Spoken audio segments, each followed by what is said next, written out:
अस्सलाम वालेकुम nursery class. आज आपने उर्दू बुक का पेज नंबर 9 फुल उसकी रीडिंग करनी है। अलिफ मद आ आरी, अलिफ मद आ आम, अलिफ मद आ आग, अलिफ मद आ मीम आम, अलिफ मद आ गाफ आग, अलिफ मद आ नून आन, अलिफ मद आ जीम आज, अलिफ मद आ पे आप, अलिफ मद आ सीन आस,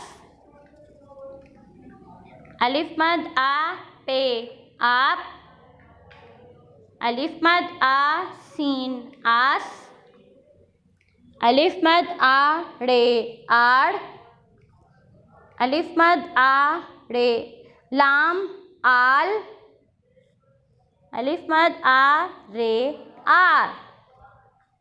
आज जो लास्ट लाइन रह गई थी उसकी रीडिंग करनी है।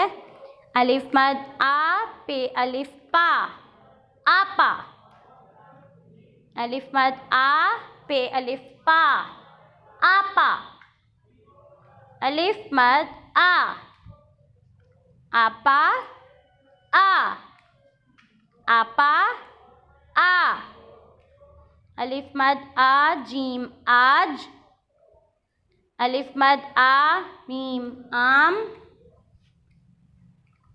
लाम अलिफ ला आज आम ला, अलिफ मद आ जीम आज, अलिफ मद आ मीम आम, लाम अलिफ ला आज आम ला, आपा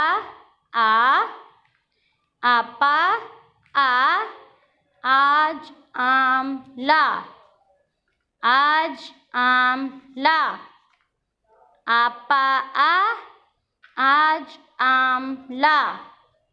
अब आपने पूरा पेज अच्छे से लर्न करना है। अल्लाह हाफिज़।